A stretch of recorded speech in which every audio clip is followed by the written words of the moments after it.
Hello children, last day हम आपको बताए थे गॉस थ्योरम के एप्लीकेशन के बारे में बता रहे थे।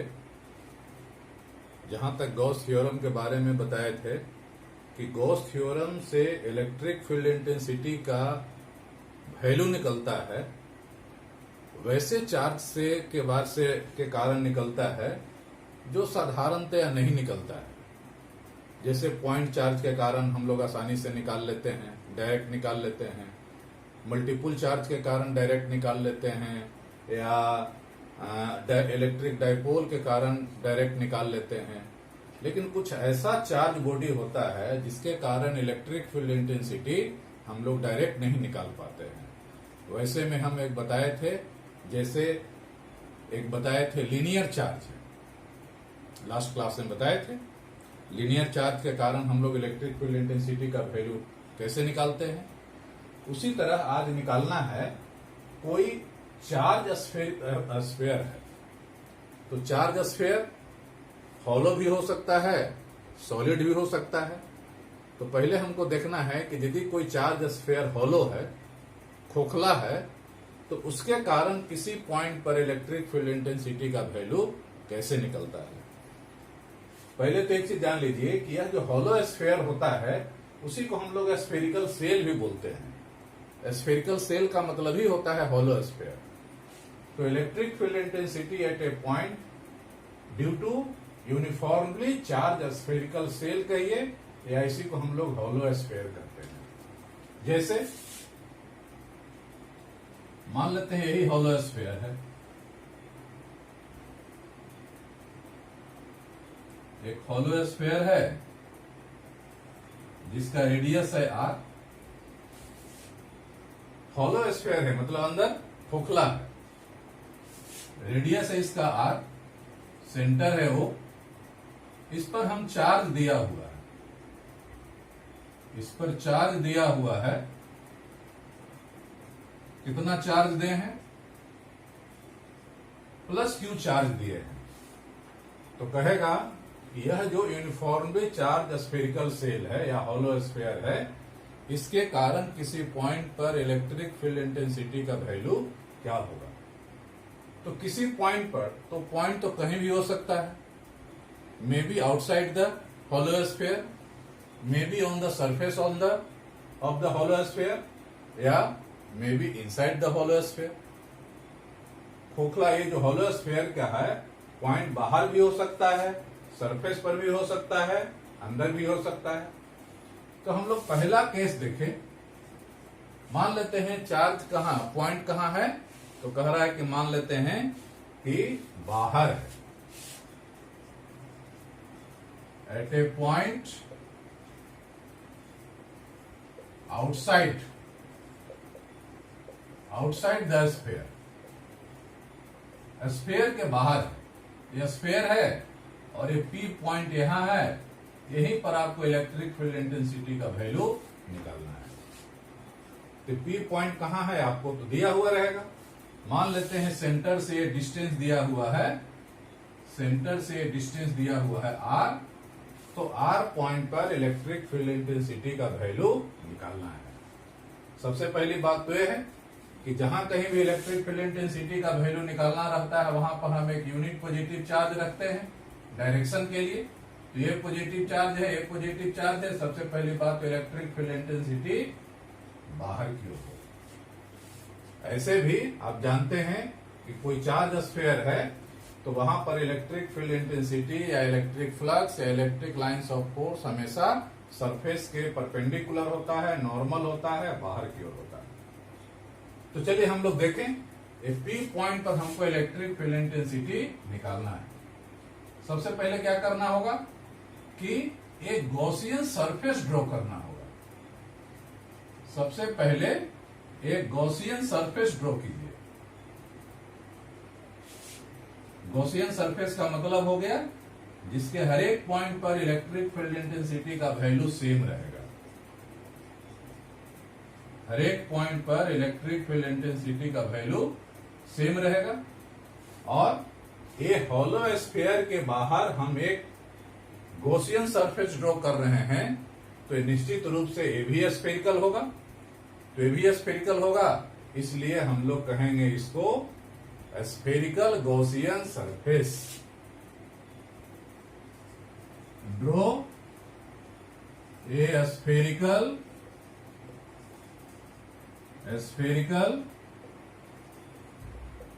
Gaussian surface taking distance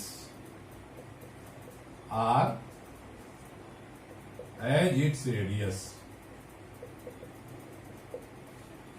यह जो सेंटर से इस पॉइंट का जो डिस्टेंस है यार, इस डिस्टेंस को हम रेडियस मान करके एक हम स्फेरिकल एक स्फीयर बनाए, और वो ऐसा स्फीयर बनाए हैं जिसके हर एक पॉइंट पर इलेक्ट्रिक फील्ड इंटेंसिटी का वैल्यू बराबर हो। तो ऐसे स्फीयर को हम लोग कहेंगे गॉसियन सरफेस, तो इसको हम लोग कहेंगे स्फेरिकल गॉसियन सरफेस। अब गॉस थ्योरम हमको अप्लाई करना है। गॉस थ्योरम अप्लाई करने के लिए पहले फ्लक्स निकालेंगे। तो फ्लक्स निकालने के लिए क्या करेंगे, सबसे पहले एक छोटा सा एलिमेंट ले लिए, छोटा सा हम टुकड़ा ले लिए, छोटा सा टुकड़ा ले लिए जिसका एरिया है ds। तो इसका भी डायरेक्शन एरिया वेक्टर है, इसका भी डायरेक्शन इधर हो जाएगा, बाहर की ओर हो जाएगा। Take a small area element, area element ds, area element ds at the given point. दिए हुए पॉइंट के पास हम एक छोटा सा एरिया एलिमेंट ले लिए ds। तो इस स्मॉल एलिमेंट से कितना इलेक्ट्रिक फ्लक्स पास करेगा, electric flux passing through a small area,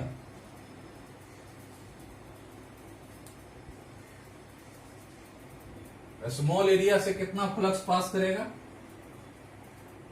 area छोटा है स्मॉल है तो फ्लक्स भी स्मॉल होगा।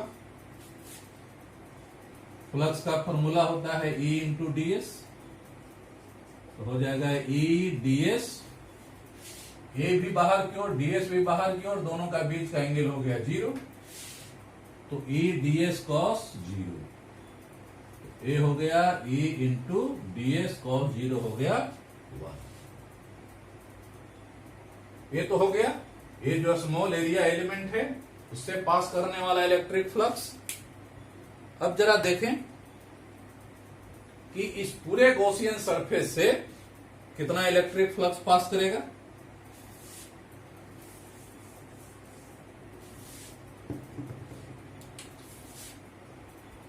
Now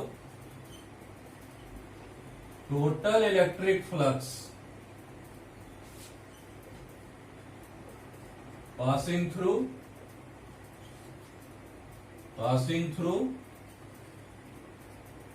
a spherical Gaussian surface। पूरा जो हम स्फेरिकल गॉसियन सरफेस ड्रॉ किए हैं उससे कितना इलेक्ट्रिक फ्लक्स पास करेगा, इसी को हम इंटीग्रेट कर देंगे। इंटीग्रेट कर दिए, E into ds,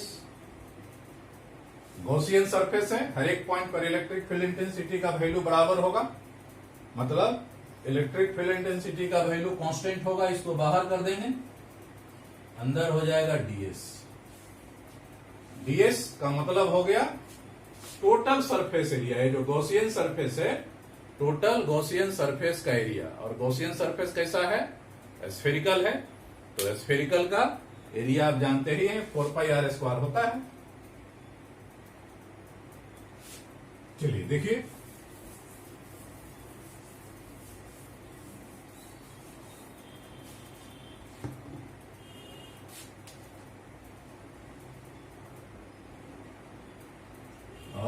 flux equal to हो जाएगा ई टोटल एरिया हो जाएगा 4 pi r square,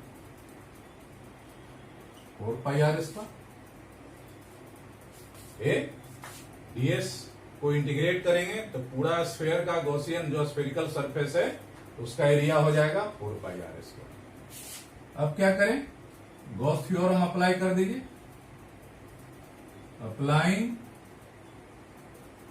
Gauss theorem, Gauss theorem कहता है कि फ्लक्स किसके बराबर होता है, 1/ε0 इंटू चार्ज। गॉसियन सरफेस के अंदर कितना चार्ज है, इनक्लोज सरफेस के अंदर जो चार्ज होता है उस चार्ज का 1/ε0 टाइम्स। तो ये जो इनक्लोज सरफेस है मतलब गॉसियन सरफेस है, गॉसियन सरफेस के अंदर ही तो होलो स्फीयर है, तो ये होलो स्फीयर पूरा गॉसियन सरफेस के अंदर है। होलो स्फीयर पर चार्ज क्यू है, इसका मतलब हुआ ये जो स्फेरिकल गॉसियन सरफेस है, स्फेरिकल गॉसियन सरफेस के अंदर टोटल चार्ज हो गया क्यू। तो फाई इक्वल टू हो गया 1/ε0 इंटू उसके अंदर का चार्ज क्यू। अब फाई का वैल्यू बिठा दीजिए, अभी फाई हम लोग निकालेंगे। E into 4 pi r square 1/ε0 into Q, तो E का वैल्यू हो गया 1/ε0 Q by 4 pi r square.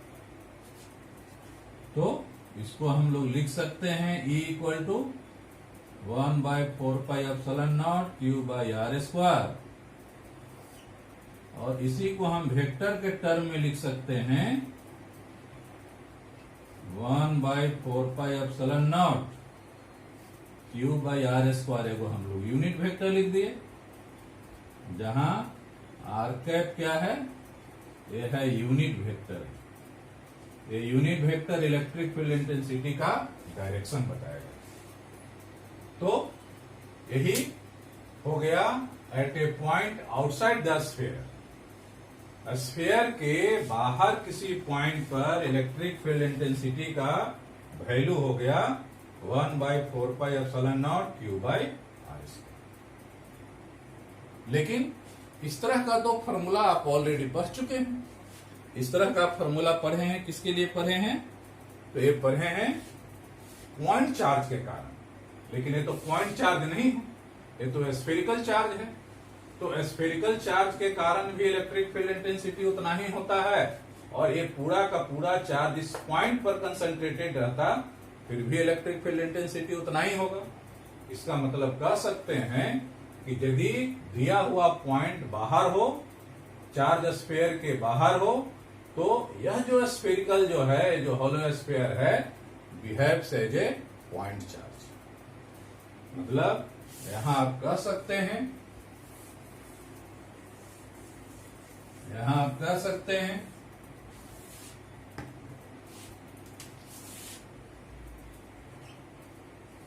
In case of outside, ये बाहर के केस में ही होगा। In case of outside the charged spherical cell behaves as a point charge।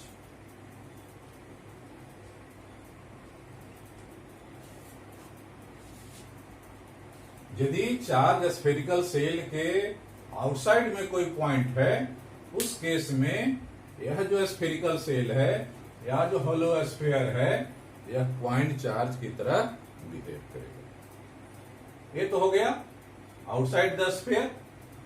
अब हम लोग जरा देखें कि ए पी जो पॉइंट है, मान लेते हैं कि सरफेस पर हो यहां, तब क्या होगा। ए पी पॉइंट मान लेते हैं यहां पर सरफेस पर है,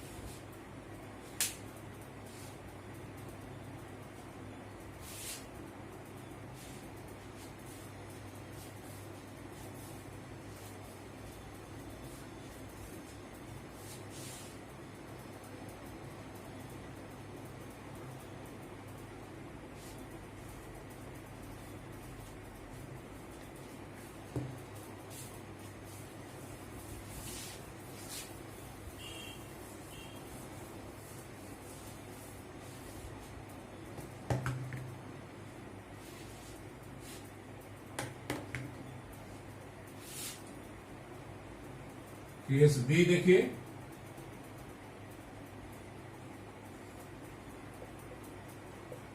on the surface of the sphere, sphere के सरफेस पर है तो क्या होगा। तो यहां कह सकते हैं जब एक पी पॉइंट यहां से यहां आ जाएगा तो ये जो आर डिस्टेंस है, आर डिस्टेंस यहां आ जाएगा, मतलब इस केस में R equal to capital R हो जाएगा,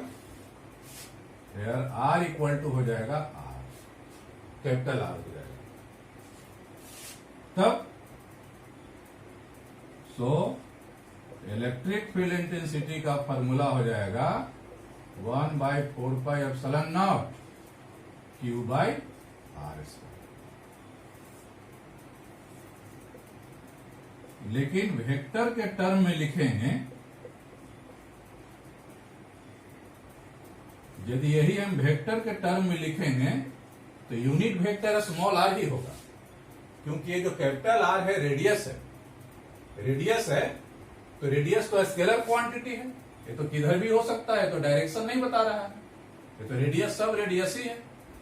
जब सब रेडियस है मतलब ये स्केलर क्वांटिटी है, ये डायरेक्शन नहीं बताएगा, तो यहां से यहां तक तो ये मैग्नीट्यूड है, ये डायरेक्शन बताएगा। मतलब एक पी पॉइंट यहां है तो आर ए हो जाएगा, इस डायरेक्शन में इलेक्ट्रिक फील्ड इंटेंसिटी हो जाएगा। यदि पी पॉइंट यहां रहेगा तो इस डायरेक्शन में हो जाएगा, पी पॉइंट इधर रहेगा तो इस डायरेक्शन में इलेक्ट्रिक फील्ड इंटेंसिटी हो जाएगा। मतलब डायरेक्शन बताने के लिए आपको स्मॉल आर डिस्टेंस को यूनिट वेक्टर के टर्म में लिखना होगा, कैपिटल आर मतलब रेडियस के टर्म में नहीं होगा। ये तो हो गया।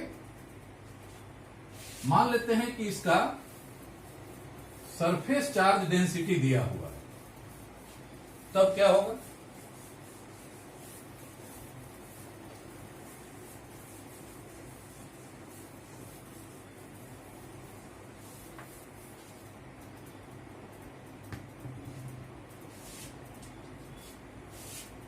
Late surface charge density of spherical shell, मान लेते हैं सिग्मा दिया हुआ। Spherical charge density spherical shell का सिग्मा दिया हुआ है, तो आप जानते हैं कि सरफेस चार्ज डेंसिटी क्या होता है, चार्ज बाय एरिया। चार्ज कितना है Q, और ये जो होलो स्फीयर का रेडियस है कैपिटल आर, इसलिए इसका एरिया हो जाएगा 4πr²। 4πr²। तो Q का वैल्यू हम लोग लिख सकते हैं 4πr² इंटू सिग्मा। तो यदि ये चार्ज का वैल्यू है, यदि हम बढ़े इसमें तो क्या हो जाएगा, पुटिंग दिस वैल्यू, तो यही इलेक्ट्रिक फील्ड इंटेंसिटी का फॉर्मूला हो जाता है। एक और फॉर्मूला है 1/4πε0, Q का वैल्यू लिख दीजिए 4πr² sigma divided by r²। तो r² से r² कट गया, 4π से 4π कट गया, तो E का वैल्यू हो गया sigma by epsilon.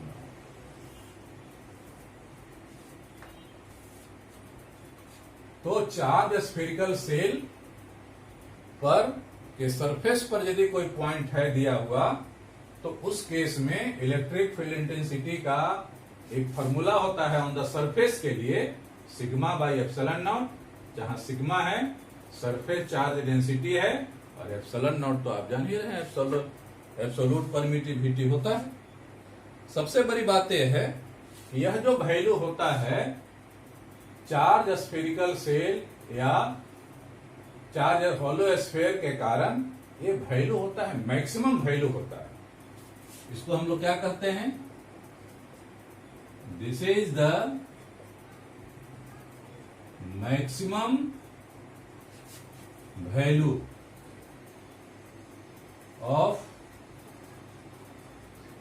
Electric field intensity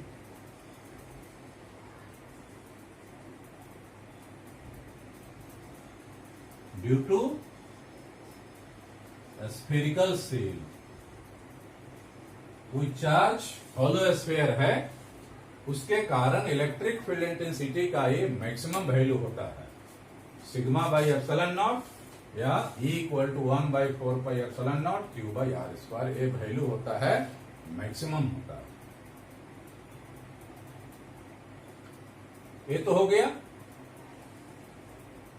outside हो गया, ऑन द सरफेस हो गया। एक और हम लोग देखें कि यदि कोई पॉइंट हॉलो स्फीयर के अंदर रहे तब क्या होगा।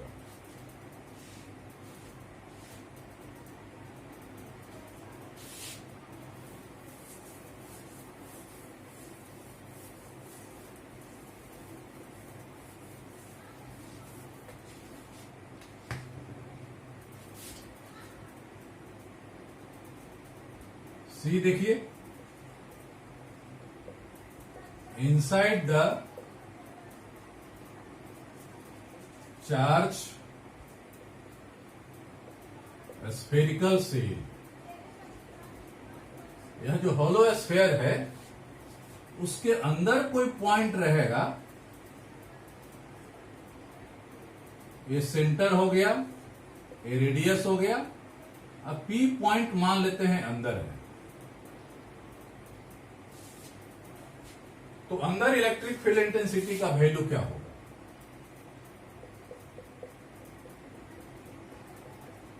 अंदर इलेक्ट्रिक फील्ड इंटेंसिटी का वैल्यू क्या होगा।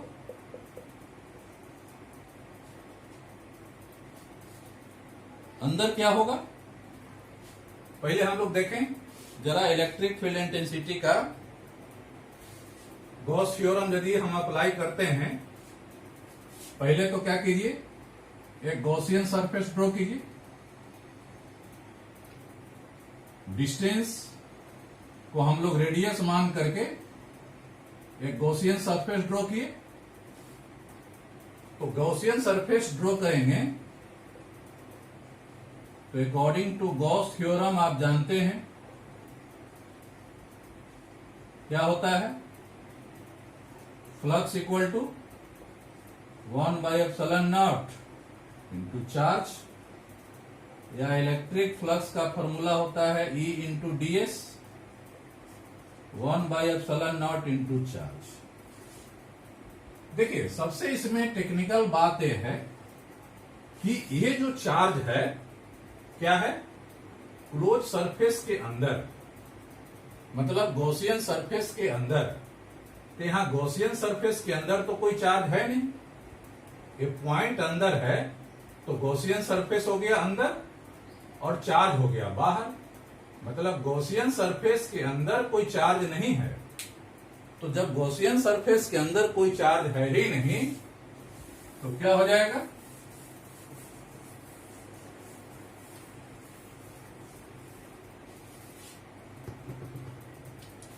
सिंस Q इक्वल टू 0, क्यों,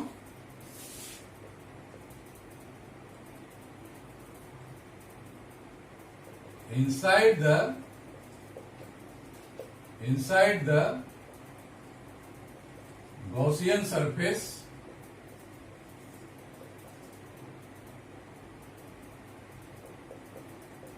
there is no charge। देखिए तो गॉसियन सरफेस के अंदर या क्लोज सरफेस के अंदर कोई चार्ज है, कोई चार्ज नहीं, चार्ज तो बाहर है, चार्ज बाहर है, इसलिए अंदर कोई चार्ज नहीं है। तो Q का वैल्यू हो गया 0। सो E इंटू DS 1/एप्सिलॉन into 0, E into DS equal to 0। तो अंदर होता है इलेक्ट्रिक फील्ड इंटेंसिटी 0। कभी एरिया तो 0 हो नहीं सकता है स्फीयर का, कुछ न कुछ एरिया तो रहेगा ही। तो क्या 0 है, तो इलेक्ट्रिक फील्ड इंटेंसिटी का वैल्यू हो गया 0। मतलब there is no electric field intensity there is no electric field intensity inside the charge spherical cell या हॉलो स्फीयर। यदि कोई स्फेरिकल सेल दिया हुआ है, हॉलो स्फीयर दिया हुआ है, चार्ज हॉलो स्फीयर दिया हुआ है, तो कहता है उसके अंदर कोई इलेक्ट्रिक फील्ड इंटेंसिटी नहीं होता है। There is no electric field intensity inside the charge spherical cell.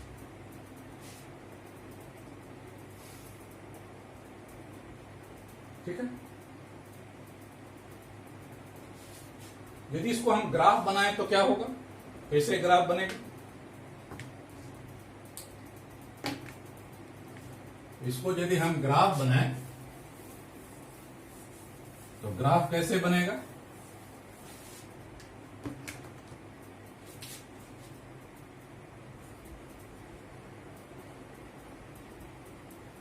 Graphical representation.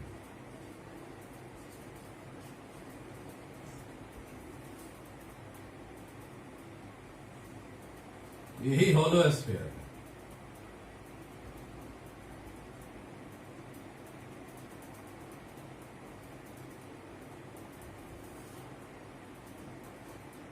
X axis पर डिस्टेंस को रिप्रेजेंट करे, वाई एक्सिस पर इलेक्ट्रिक फील्ड इंटेंसिटी को हम यदि रिप्रेजेंट करते हैं तो कहता है सरफेस पर इलेक्ट्रिक फील्ड इंटेंसिटी का वैल्यू होता है मैक्सिमम। सरफेस पर इलेक्ट्रिक फील्ड इंटेंसिटी का वैल्यू होता है मैक्सिमम होता है। ये तो रेडियस हो गई, ये रेडियस हो गया। तो सरफेस के अंदर इलेक्ट्रिक फील्ड इंटेंसिटी हो गया 0, सरफेस पर मैक्सिमम हो गया 1/4πε0 Q/r²। और जैसे जैसे हम लोग दूर जाएंगे तो वैसे वैसे इलेक्ट्रिक फील्ड इंटेंसिटी का वैल्यू घटेगा और इंफिनिटी पर जाकर के 0 होगा, inversely proportional to r²। Surface पर ये हो गया सरफेस, सरफेस पर मैक्सिमम हो गया, ये हो गया सरफेस पर ये मैक्सिमम हो गया, अंदर हो गया 0, बाहर हो गया इलेक्ट्रिक फील्ड इंटेंसिटी का घटेगा, जा करके इंफिनिटी पर इलेक्ट्रिक फील्ड इंटेंसिटी 0 हो जाएगा, अंदर भी इलेक्ट्रिक फील्ड इंटेंसिटी का वैल्यू हो जाएगा 0 हो गया।